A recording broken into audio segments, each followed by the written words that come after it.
사무엘서는 굉장히 현실적인, 사실적인 성경이에요. 구약에서 특히 다윗은 그야말로 인간의 대표스러운 모습으로 기록됩니다. 복음서에서 이런 자리를 보여주는 것이 누가복음이죠. 예수님이 인간이 되셨을 때 어떤 인간의 모습으로 살아내시는지, 하나님이 인간이 되셨을 때 어떤 인간의 모습이 발현되고 드러나게 되는지, 그런 의미에서 사도행전은 저기 사무엘상하는 다윗이라는 인물을 통해서 그것을 아주 생생하게 우리에게 펼쳐 보여주게 되는 것이죠. 그러기 전에 먼저 사울이 등장해요. 사울이 등장합니다. 기도하고 시작하시오. 하나님 아버지 감사합니다. 오늘도 사무엘서에 나온 하나님의 말씀을 듣습니다. 주께서 친히 말씀하시고 주께서 친히 말씀하여 나타내실 때 하나님은 나에게 어떤 분이신지, 나는 또 하나님에게 어떤 사람인지 알게 되는 귀한 시간이 되게 해 주십시오. 그러하기 위하여 주께서 친히 말씀하실 때 우리의 심령에, 우리의 중심에 말씀하여 주옵소서. 예수님의 이름으로 기도드렸습니다. 아멘. 사무엘의 이야기가 마지막에 도달하면서 벌어지는 일은 정말 의미심장한 사건으로 발현됩니다. 그게 뭐냐면 사무엘에게 나와 백성들이 왕을 달라고 하는 거예요. 우리도 다른 나라와 같이 우리에게도 우리의 왕이 있어야 되겠습니다 라고 표현해요. 그렇게 말할 때는 그게 잘 안 보여요. 왜냐하면 다른 나라와 같이 우리에게도 우리 왕이 있어야 하겠습니다. 첫째, 당신은 늙었지 않았습니까? 두 번째, 당신의 자식들은 엉망진창 아닙니까? 우리에게도 우리의 왕을 주소서. 그런데 밝혀지는 진실은 하나님이 그 이면을 너무너무 명확히 알고 가르쳐 주세요. 사무엘아, 사무엘아, 널 버리는 게 아니야. 저들이 지금 나를 버리는 거야. 나를 버리는 거야. 그래서 들통나는 저들의 외침이 뭐였냐면 사무엘이 저들에게 아니야. 너희는 지금 하나님을 버리는 거야 했을 때 저들이 큰 소리로 외치죠. 뭐라고 외쳐요? 우리에게도 우리의 왕이 있어. 우리의 싸움을 싸워야겠나이다. 본심이 들통나는 거예요. 저들의 관심은 어디에 있는 거예요? 자기 싸움에 있는 거예요. 그걸 위해 자기의 왕이 필요한 거예요. 우리들도 우리를 위하여 자기를 위하는 거였어요. 그것이 사무엘이 나이를 먹어서 늙었기 때문도 아니요. 자식의 문제 때문도 아닌 거예요. 그 모든 현장에서 발현되고 있는 것은 저들은 자기 자신을 위하고 싶은 거예요. 그래야 자기의 왕이 필요한 거예요. 소유격이 거기에 있어요. 자기의 왕. 까닭은 자기의 싸움이 소중한 거예요. 이것이 아라리 다 배치됐죠. 우리는 자기를 위하여 세워진 인생이 아니에요. 인간은 세워지기 자체를 하나님의 택하심으로 세워졌어요. 그리고 그는 자기의 싸움을 싸우도록 세워진 인생이 아니에요.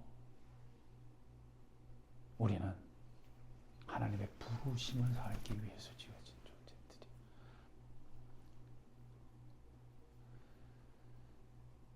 그리고 우리는 우리를 위한 게 아니에요. 하나님의 영광을 위해서 지원받았어요. 이게 아라리 충돌되는 거예요. 그런데 기가 막힌 사실은 뭐냐면 하나님이 그걸 그저 단답형으로 끝내고 하늘에서 노아의 홍수 때처럼 그 모든 것들을 쓸어버리심으로 해결하시는 게 아니라 놀라운 사실은 왕을 세우도록 가셔요.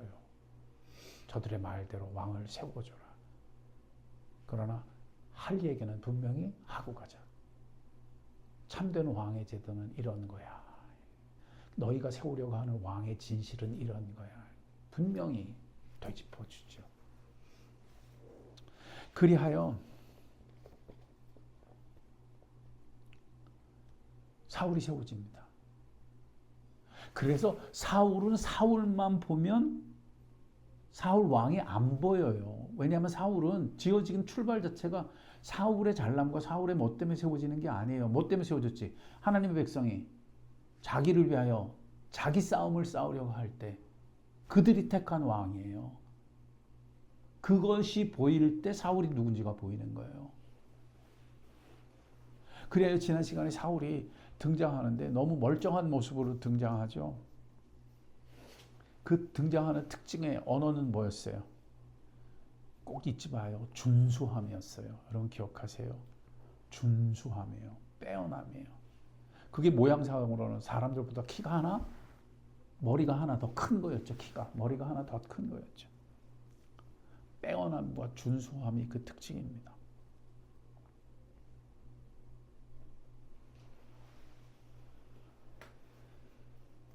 그러면 그게 또 어떻게 가게 되느냐? 사울이 기름 부음 받아 왕이 되면 곧 자기들을 위하여 자기의 왕을 세워 자기의 싸움을 싸우는 자, 기름 부음 받은 자가 되면 무슨 일이 생기느냐? 이게입니다. 그게 이제 결과론적으로 나오는 거예요. 오늘과 다음 시간에 걸쳐서 아주 특징적인 사울의 두 가지 절정적인 사건이 기록됩니다. 오늘은 그 주변의 이야기부터 출발돼요. 암몬 사람 나하스가 올라와 길르앗 야베스에 진을 쳐서 야베스의 사람들이 전부 모욕을 당합니다. 왜냐하면 암몬 족속에 이들이 와가지고 화해를 청하는 야베스 사람들을 전부 모욕해요. 뭐라 그러냐면 너희의 오른 눈을 다 빼면 너희가 화해해 줄게 이러고 있어요. 끔찍한 일이죠. 이랬더니 울음이 터져요. 엉엉 웁니다. 그게 4절에 나와요. 4절 마지막 모든 백성이 소리를 높여 울더니 그때 누가 등장합니까? 사울이 등장합니다. 사울은 어떤 자입니까? 하나님의 기름을 부음을 받은 자입니다. 그래서 등장하는 게 6절이에요. 여러분 이거 아니면 또 속아 넘어가요. 제대로 짚고 가야 돼요. 사울이 이 말을 들을 때 누구의 영에 크게 감동되매? 하나님의 영에 크게 감동되매.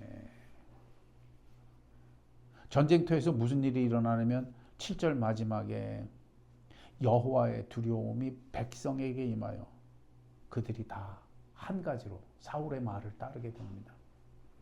지금 임한 것이 사울의 두려움이에요? 하나님의 두려움이에요? 하나님의 두려움이에요. 지금 사울 왕이 리더십을 발휘하고 그가 대단한 모습으로 백성을 이끌고 있는 것은 사울의 자질 이전에 누구의 영이 임한 역사이며 하나님의 영이 임한 역사이며 저들이 두려워하는 것은 단지 사울의 이야기가 아니라 누구의 두려움이 임했기 때문이에요. 여호와의 두려움이 임했기 때문입니다. 이게 왜 중요해요? 이로 말미암아 사울과 이스라엘 백성이 큰 승리를 거두게 되거든요. 암몬 사람들이 아주 작살이 나요. 그런데 놀랍게 주목하게 되는 거는 그 결과가 기가 막힙니다. 12절입니다. 백성들이 사무엘에게 말합니다. 사울이 어찌 우리를 다스리게라 한 자가 도대체 누구냐? 사울이 왕 되려고 할 때 저 사울이 어떻게 우리를 다스리겠어? 반대하고 나섰던 자, 조롱했던 자가 도대체 누구냐? 왜? 사울이 왕이 돼서 큰 승리를 거뒀잖아. 그때 백성들의 외침이 이거예요. 그 사람들 누구야? 그리고 말하죠. 그 사람들을 끌어내. 우리가 다 죽여버리겠어. 여기서 보세요. 저들이 저들을 위하여 자기 자신의 왕을 싸우고 자기의 싸움을 할 때 그 결론이 어디로 갑니까?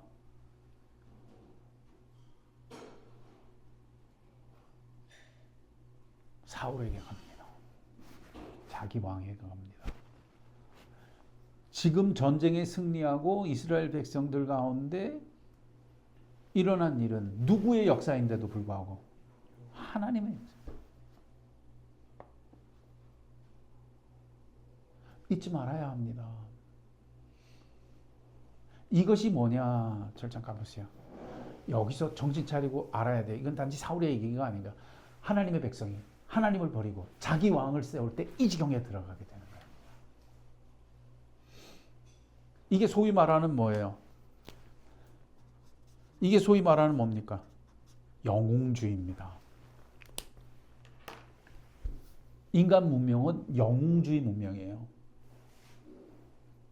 영웅주의가 말해주는 것은 하나를 말합니다. 뭘 말해줘요? 저들이 하나님과 상관없이 되어버린 거야. 저들이 자기를 위하여 하나님을 버릴 때 일어나는 일이야. 그게 뭐예요? 영웅주의입니다. 영웅주의 문명은 인간 문명의 밑바닥에 아주 생생하게 깔려있는 근간이에요. 그걸 보여주는 게 어디서부터예요? 현대 문명은 근본적으로 그 출발의 깊은 뿌리가 어디에 있습니까? 여러분 잊지 마요. 현대 문명은 그리스 로마 문명입니다. 그리스 로마 문명이에요. 에이 목사님 무슨 말이에요? 아시아 문명도 있고 하죠. 맞죠. 하지만 그것도 다 지금은 어디에 녹아들어 버렸어요? 그리스 로마 문명 속에 들어가 있는 겁니다. 그 안에 자리 잡은 거예요. 현대를 지배하는 것은 인간의 지식주의 문명입니다. 그리고 그 안에서 힘을 쓰는 것은 영웅주의입니다.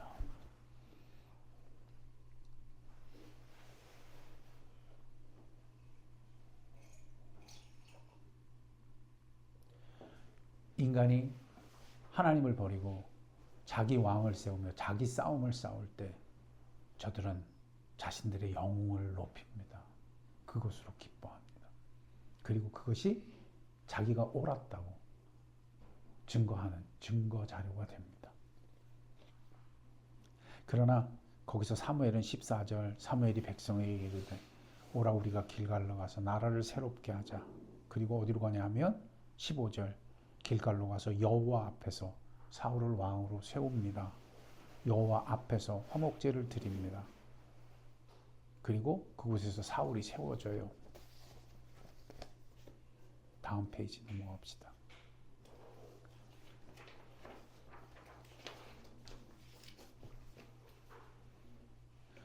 이때 사무엘이 사울을 세우는 것은 백성이 세우는 것과 같지 않아요. 이것이 중요한 것입니다. 사무엘이 사울을 세우면서 이걸 분명히 다시 되잡아요. 그게 1절입니다. 보라, 너희가 내게 한 말을 내가 다 듣고 너희 위에 왕을 세웠더니.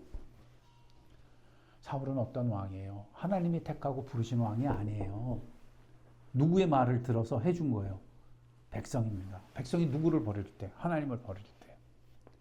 그러므로 보라, 너희가 하나님을 버릴 때 이런 왕이 세워진다. 이런 왕이 세워진다.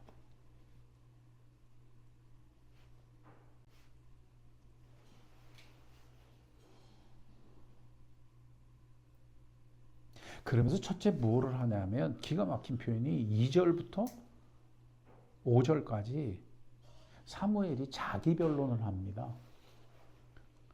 사울을 왕 세우는데 자기 변론을 해요. 이게 뭐예요? 이게 정말 기가 막힌 표현이에요. 내가 무슨 손을 더럽힌 일이냐, 내가 누구 것을 빼앗은 일이 있느냐, 내가 누구를 압제한 일이 있느냐, 내가 무슨 잘못을 저질렀느냐. 그런데 너희가 나를 버렸다. 그런데 너희가 나를 버렸다. 이것은 마치 재판장에 서서 자기를 분명히 짚고 넘어가는 것과 같아요. 이게 뭐예요? 이게 사울을 세우는 까닭이라는 거예요. 너희가 나를 버렸다. 나를 버린 건 도대체 뭐냐? 6절부터 나옵니다. 사무엘이 백성에게 말합니다. 앞서서는 자기 변론이에요. 6절부터 11절에 나오는 건 여호와 변론입니다. 여호와가 이런 분이시거든. 앞에서는 내가 이랬잖아. 내가 이런 사람이잖아. 내가 이랬잖아. 보자. 여호와는 어떠냐? 여호와는 이런 분이잖아. 이런 분이잖아. 이런 분이잖아. 너희가 나를 버려 여호와를 버렸다. 너희가 나를 버려 여호와를 버렸다. 무슨 변론인지 알겠죠? 이걸 분명히 짚는 거예요. 이 두 가지를 하는 까닭이 뭐예요? 6절부터 11절은 전부 여호와 얘기예요. 보세요. 주어가 전부 여호와예요. 이는 여호와시니. 7절 여호와께서. 8절 여호와께서. 9절 여호와께서. 10절 여호와께서. 11절 여호와께서. 맞나요? 맞죠? 전부 여호와께서, 여호와께서, 여호와께서. 사무엘의 자기 변론과 6절로부터 나오는 이 여호와 변론.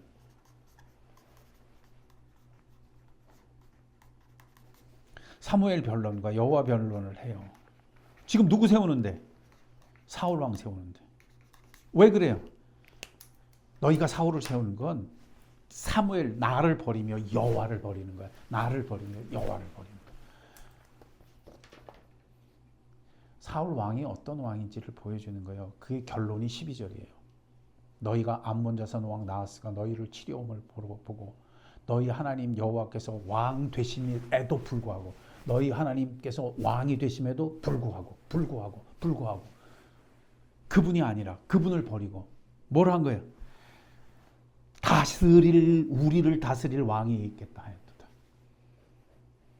그게 13절에 이제 나옵니다. 이제 너희가 구하나 너희가 택한 왕을 보라. 이게 사울 왕의 기록입니다. 이것이 사울 왕을 통해 하나님이 외치시는 외침입니다. 그 외침을 지금 누가 하고 있는 거예요? 사무엘이 하고 있는 거예요. 여러분 사무엘서를 제대로 이해하지 않으면 사울에 대해서 완전히 헷갈리게 됩니다. 학자들은 사울만 쳐다보고 사울이 회색의 인물과 같다고 굉장히 고민에 빠집니다. 아닙니다. 사무엘은 지금 사울로 무슨 회색의 수수께끼를 기록한 것이 아닙니다. 13절은 분명히 언어로 말합니다. 사울, 이제 너희가 구한 왕. 누굴 버리고? 나를 버리고 하나님을 버리고 너희가 택한 왕. 나를 버리고 하나님을 버려. 왕이 되지 못하게 한 그 왕을 보라. 그 왕을 보라. 여호와께서 너희 위에 그를 왕으로 세우셨느냐. 왜? 보라고. 보고 알라고. 하나님의 백성이 하나님을 버릴 때 어떤 지경에 빠지는지. 하나님의 백성이 하나님을 버리고 자기의 싸움을 싸우려고 할 때 그들이 어떤 비참함 가운데 빠져들게 되는지. 보라고. 그래서 이 사무엘서 12장에 나오는 중요한 명령문은 보라예요. 보라. 1절에 보라. 13절 마지막도 보라. 처음과 끝이 보라입니다.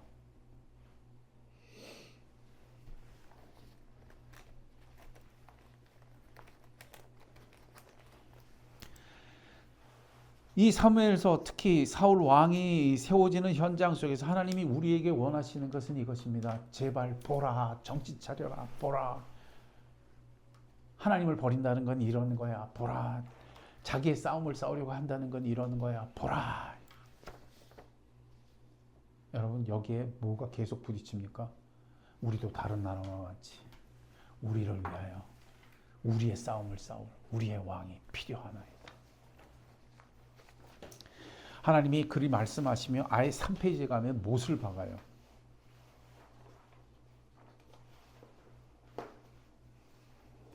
못 박는 사건입니다. 그 사건이 뭐예요? 이제 보는 겁니다. 보여주시는 거예요. 보라 하셨으니 보여주십니다.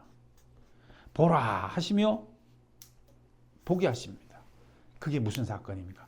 한마디로 우레와 비를 보내시는 사건입니다. 16절에 17절에 나오죠. 뭐와 뭐를 보내시는 사건? 우레와 비를 보내시는.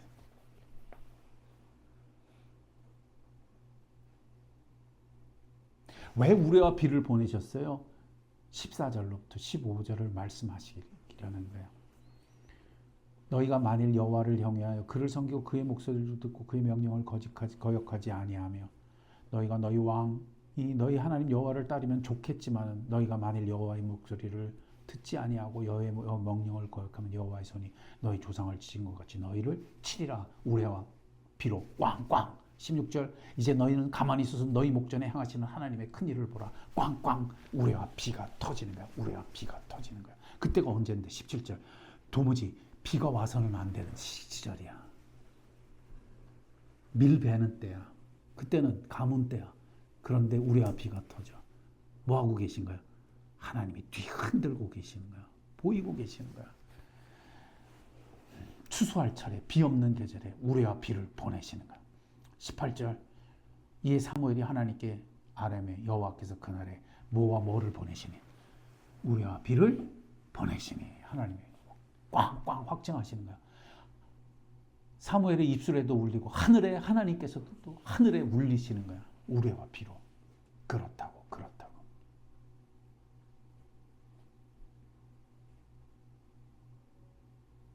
그때 무슨 일이 일어납니까? 19절 백성들이 전부 혼비백산합니다. 그 혼비백산한 내용이 19절입니다. 이겁니다. 사무엘에게 혼비백산에서 외칩니다. 당신의 종들을 위하여 당신의 하나님께 기도하여 우리가 죽지 않게 하소서. 나와요 저들이. 우리가 우리의 죄에 왕을 구하는 악을 더하였나이다. 왕을 구하는 악을 더하였나이다. 맞죠? 하나님이 지금 분명히 도장 찍고 가시는 거예요. 보게 하시는 거예요. 그리고 저들도 정신 차리고 이제 보는 거예요. 맛보는 거예요.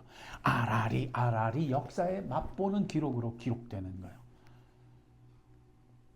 이로써 하나님의 의도는 분명해요. 제발 20절에 하나님의 의도 첫째는 뭐예요?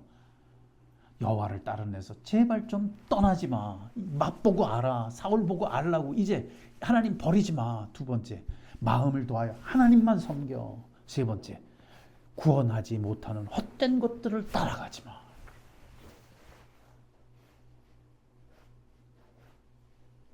이것이 인생길의 교훈입니다.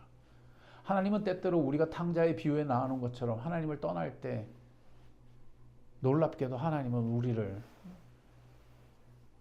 가로막지 않으시고 안타깝게 떠나보내시기도 하십니다. 그리고 보게 하십니다.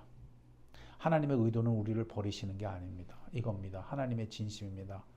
여호와를 따르는 데서 제발 돌아서지 말기를 원하는 것입니다. 마음을 다하여 여호와 섬기기를 원하시는 것입니다.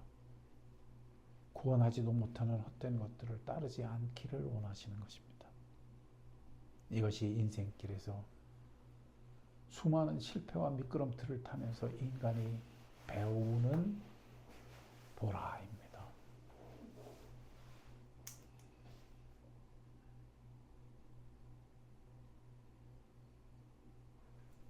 그래서 사무엘이 그 역할을 하는 게 23절에 나는 너희를 위하여 기도하며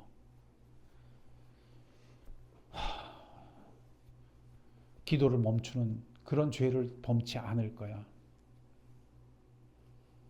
내가 너희를 의로운 길로 인도해 줄 거야. 24절. 그러니까 너희는 이게 또 사무엘의 마음에 그대로 울리는 거야. 제발 하나님의 큰 일을 하나님의 행하심을 기억하며 두 번째 오직 그분을 경외하며 세 번째 너희 마음을 다하여 그분을 섬겨야 해. 여러분의 가정에서 목회자 역할을 하는 여러분이 가장됨 속에서 이걸 하며 사시기를 축복합니다. 축복합니다. 이게 봐요. 왜 하나님이 예수 믿는 순간에 하늘로 휙 안 데리고 가셔? 그럼 모든 게 간단하고 이런 방황도 없을 텐데. 우리 안에 이 외침이 아주 절절한 거야. 이게 인간의 죄성이야. 인간의 영혼 속엔 뭐가 있어? 자신을 위하여 자신의 싸움을 싸워 자신의 왕을 부르짖고 사는 거야. 이게 인간의 죄성이야. 하나님은 그걸 굳이 가로막지 않으시고 그 가운데 보이셔. 그리고 평생을 거쳐 가르치셔. 깨닫게 하셔. 그리고 우리가 떠날 때와 마찬가지로 자발적으로 우리 발로 하나님께 돌아오기를 원하시며 하나님 경외하기를 원하시며 하나님만 섬기기를 원하시는 거야. 이것이 인간을 대접하시는 격조 있는 하나님의 섭리야. 인간을 한낱 로봇으로 다루지 아니하시고 그들의 죄와 그들의 실패마저도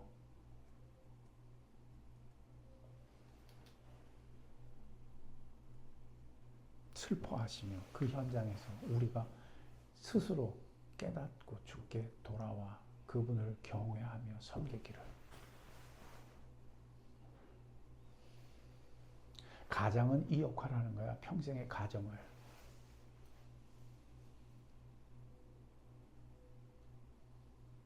여러분의 자녀들도 그 영혼의 깊은 거는 어려서 그렇지 이제 자라면서 똑같은 인생의 욕망에 사로잡힐 거야. 그리고 실패하고 미끄럼틀 탈 거야. 그리고 아라리 맛볼 거야. 그러나 그 현장에서 뭐 해야 돼? 이거 하는 거야. 아까 질문했지. 때가 있는 것 같아. 맞아. 죽겠다고 떠나는 놈은 때가 아니야 아직.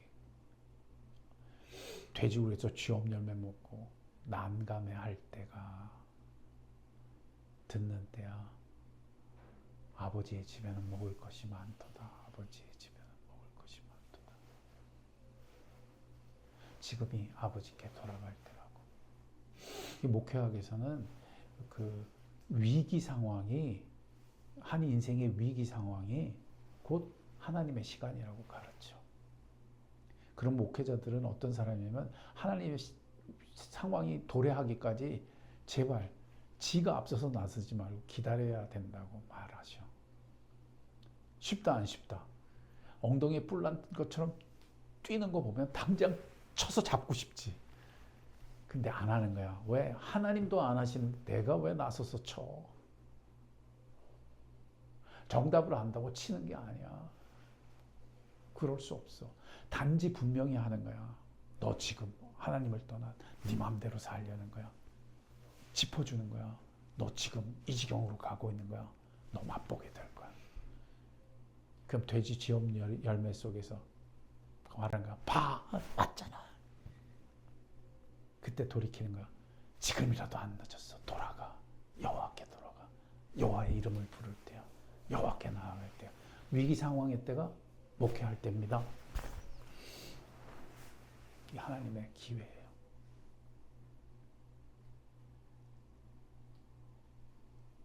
제가 사람이 아주 악에 받쳐서 정점에 이르렀을 때 하나님은 제가 목회 상황 속에서 제 입을 아예 닫아버리시는 걸 많이 경험해요.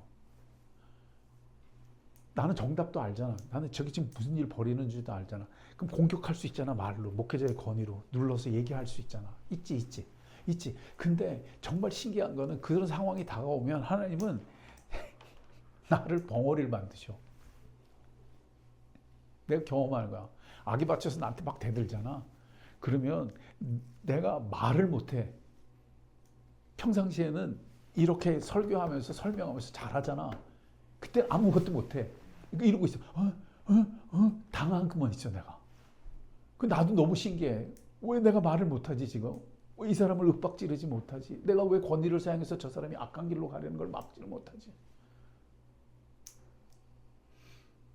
나는 그때 너무너무 무력하게 입이 막히는 걸 경험해. 왜일까? 하나님의 시간이 있다.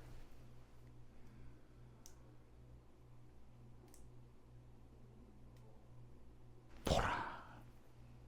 인생길에서 이걸 봐야 되기 때문이야.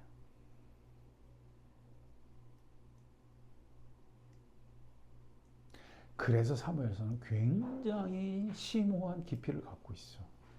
생생한 현장이야. 생생한 인생길이야.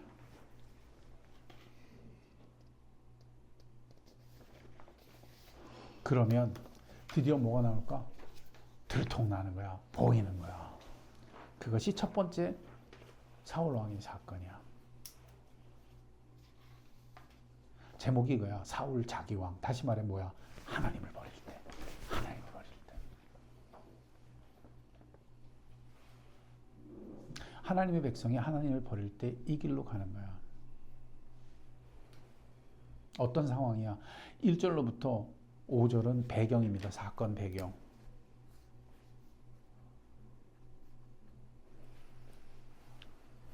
분명히 크게 승리했었잖아. 그치?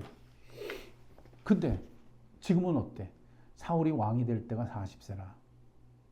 이스라엘 되는 지 2년이 되었을 때 이스라엘 사람 3천 명을 택하고 그 중에 2천 명은 자기와 함께 있고 1천 명은 요나단과 함께 베냐민 기브에 있게 하여 몇 명 안 돼. 그때 무슨 일이 일어나? 5절이야.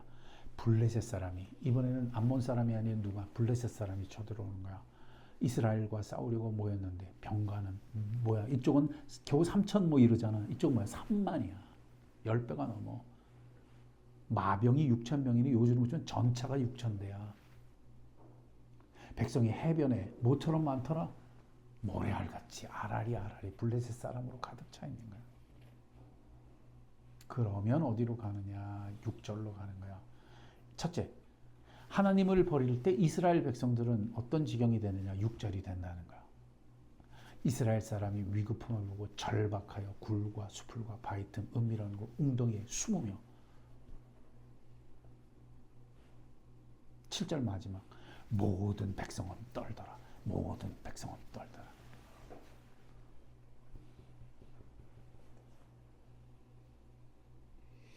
그러면 사울 왕은 어때? 저들이 세운 왕은 8절입니다. 사울은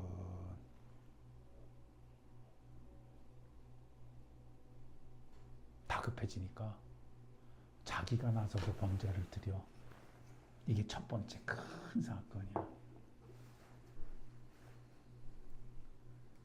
번제는 자기가 할 수 있는 게 아니야. 근데 왜 드려? 거기에 사울 왕이 어떤 왕인지를 보여주는 굉장히 중대한 진술이 10절부터 등장합니다. 11절. 사무엘한테 하는 변명입니다. 첫째, 1번. 백성은 내게서 흩어지고. 찾았어요? 11절 뒷부분에. 중간에 백성은 내게서 흩어지고 1번. 두 번째는 뭐예요? 당신은 정한 날에 오지 아니하고 2번. 3번은 뭐야? 블레셋 사람은 무지막지하게 10배가 넘는 규모로 미막스에 모였음을 내가 보았으므로. 세 가지입니다. 여기서 우리는 뭘 봅니까?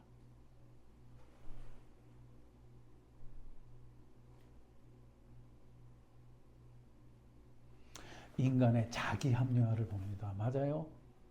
인간의 자기 합리화를 봅니다. 하나님의 백성이 누구를 떠날 때? 하나님을 떠날 때. 이걸 사는 겁니다. 자기 변명입니다. 자기 합리화입니다. 이걸 가리켜 현대 굉장히 중요한 표현으로 쓰면 이게 뭐가 되는 거예요?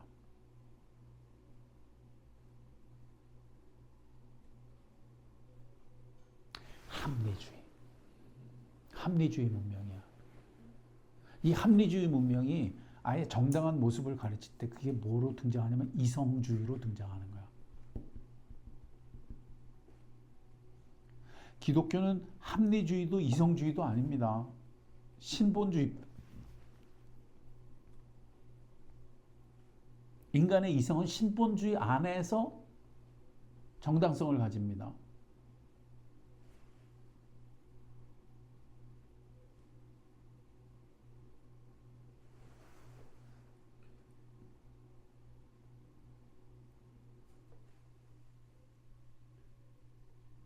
그러면 백성은 내게 흩어지고 당신은 정한 날에 오지 아니하며 블레셋은 미막스에 모았음을 내가 보았으므로.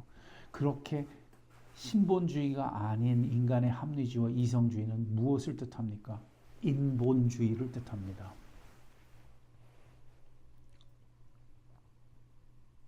인본주의 언어는 무엇입니까? 한마디로 얘기하면 12절 마지막이 그것을 말해줍니다. 부득이하여 번제를 드렸나이다. 부득이하여 번제를 드렸. 여기 중요한 단어가 뜨죠. 뭐하여? 부득이하여, 부득이하여, 부득이하여. 이 모든 부득이하여는 인간의 삶 속에 무엇으로 나타납니까? 자기 싸움으로 나타납니다. 사울은 자기 싸움을 싸우는 자입니다. 맞아요? 맞죠. 이것이 사울의 특징입니다.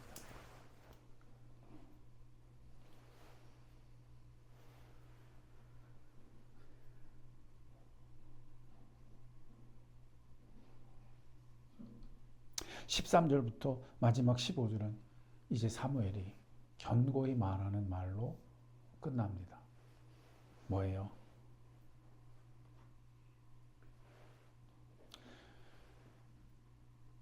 사울이 끊어집니다.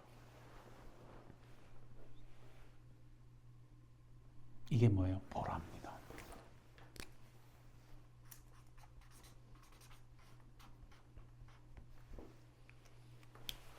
하나님은 반드시 구별하신다.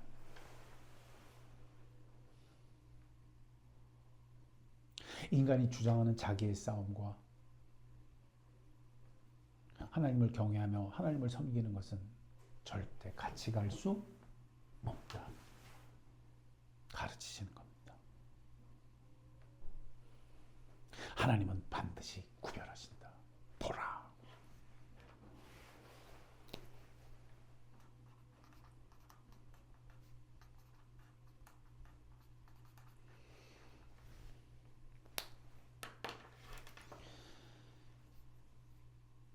현대 기독교가 굉장히 인본주의화되어 있어요. 그 자리에서 우리가 이 시대에 해야 할 건 뭐냐? 이 음성을 듣는 것입니다. 보라. 그리고 분명히 구별하는 것입니다. 하나님이 구별하시는 것을 구별하는 여러분이 되시길 주의 이름으로 축원드립니다. 인생의 비참함 속에서, 현대 교회의 비참한 현실 속에서 우리가 보아야 할 것은 이것입니다. 제가 아까 말했죠. 수많은 목회자들이 시작은 굉장히 좋은 모습으로 시작해요. 그런데 마지막에 많이 흐트러집니다. 까닭이 뭐예요? 거기에 있는 언어는 전부 이 언어입니다. 부득이하여, 부득이하여, 부득이하여. 백성은 내게서 흩어지고 부득이하여. 교회 인원이 자꾸 줄고 부득이하여. 사람들의 인기가 없어지고 부득이하여.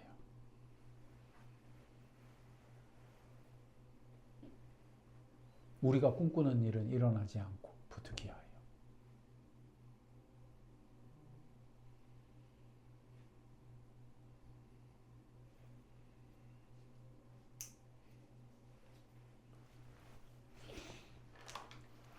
그런 의미에서 시편 121편 오늘 우리가 묵상했던 내용은 굉장히 의미심장합니다. 내가 산을 향하여 눈을 들리라. 수많은 산들이 있어요. 수많은 영향력이 있어 보이는 것들이 있어요. 거기서 질문해야 합니다. 나의 도움이 어디서 올고 나의 도움이 어디서 올고. 대답해야 합니다. 나의 도움은 천지를 신 여호와에게서로다. 여호와에게서로다. 이 분명한 기둥이 세워지는 오늘이 되시기를 주의 이름으로 축원드립니다. 축원드립니다.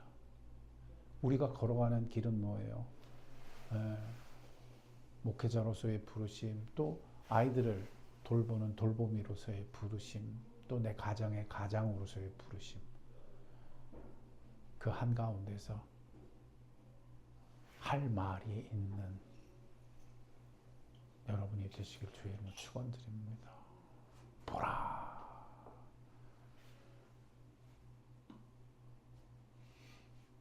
기도하겠습니다. 아버지 하나님, 이 세상에 부득이하여 벌어지는 수많은 이탈들과 자기 변명이 있지만 그것이 곧 여호와 하나님을 버리는 것이라는 사실을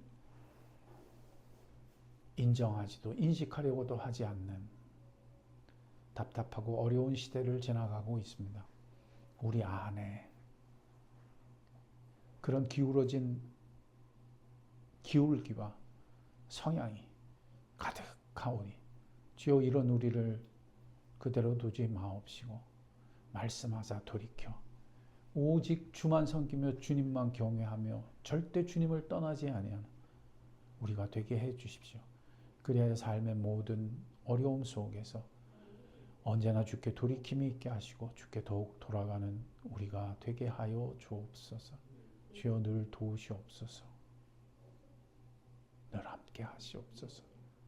이 시대의 교회를 불쌍히 여기시며 이 시대의 성도들을 은혜롭게 인도하실 때에 이 구별을 가르치시고 이 분명한 구별 가운데 늘 주께 돌이켜 돌아오는 우리가 되게 하여 주옵소서. 우리를 불쌍히 여기시옵소서. 우리를 새롭게 하시옵소서. 우리와 비를 보내어 확증하여 증거하셨던 하나님께서 이 시대에도 이 분명한 우레소리와 비 내림을 허락하여 우리를 일깨워 주시옵소서. 감사하며 모든 것 우리 주 예수님의 이름으로 기도드렸습니다.